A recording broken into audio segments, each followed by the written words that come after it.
បាទបាទមូលហេតុអ្វីខ្លះដែលក្មេងៗចូលចិត្តមើលទូរស័ព្ទបាទក្មេងៗចូលចិត្តមើលទូរស័ព្ទដោយសារមូលហេតុមួយចំនួនដែលតកតងនឹងការវិវត្តនៃខួរក្បាល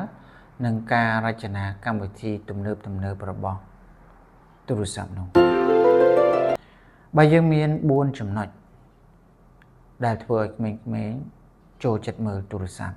ទី1គឺការរំញោចអារម្មណ៍ទូរស័ព្ទផ្ដល់នូវភាពដែលមានពណ៌ស្រស់ចលនារហ័សនិងសំឡេងដែលទាក់ទាញសម្រាប់ខួរក្បាលក្មេងដែលកំពុងលូតលាស់អ្វីដែលប្លែកអ្វីដែលមានថាមពលបែបនេះនឹងងាយចាប់យកចំណាប់អារម្មណ៍របស់ពួកគេខ្លាំងណាស់បាទចំណុចទី2គឺសារធាតុដូប៉ាមីនអ្វីទៅជាសារធាតុដូប៉ាមីនគឺជាសារធាតុគីមីដែលផ្ដល់សេចក្តីសុខដល់ខួរក្បាលរបស់ពួកគេ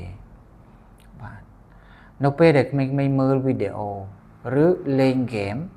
ខួរក្បាលនឹងបញ្ចេញសារធាតុដូប៉ាមីនបាទការចុចបញ្ជាបានភ្លាមដោយមិនរងចាំយូរការមើលឃើញអ្វីដែលជារឿងងាយបង្កើតឲ្យមានវដ្តនៃការចង់មើលបន្តទៀតដែលធ្វើឲ្យពួកគេពិបាកនឹងដកឃ្លាបាទមើលហើយចង់មើលទៀតបាទចំណុចទី3គឺភាពងាយស្រួលនឹងការគ្រប់គ្រងបាទទូរស័ព្ទអនុញ្ញាតឲ្យក្មេងៗជ្រើសរើសនៅអ្វីដែលពួកគេចង់មើលបាទដោយខ្លួនឯងបើពួកគេមិនចូលចិត្តបាទមើល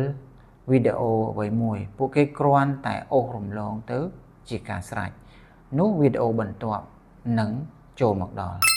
ភាពងាយស្រួលនេះបាទភាពងាយស្រួលក្នុងការទទួលបានការកំសាន្តតាមចិត្តបែបនេះដែលធ្វើឲ្យពួកគេមានអារម្មណ៍ចង់មើលហើយមើលទៀតដែលវាខុសប្លែកពីពិភពខាងក្រៅដែលយើងត្រូវការរងចាំឬការខិតខំប្រឹងប្រែងធ្វើអ្វីមួយទៅបានដោយបំណងបាទដែលការរងចាំនៅខាងក្រៅនេះដែលធ្វើឲ្យពួកគេមើលទៅហាក់បីដូចជាពួកគេមានសភាពធុញទ្រាន់បាទជាងការមើលទូរស័ព្ទបាទទី4គឺការគេចវេះពីភាពធុញទ្រាន់ពេលខ្លះក្មេងប្រើទូរស័ព្ទគឺជាឧបករណ៍សម្រាប់កាត់បន្ថយភាពអផ្សុកបាទនៅពេលដែលពួកគេមានអារម្មណ៍ម្នាក់ឯងឬក៏នៅម្នាក់ឯងហៅថាអារម្មណ៍ឯកោបាទវាជាវិធីដ៏ងាយស្រួល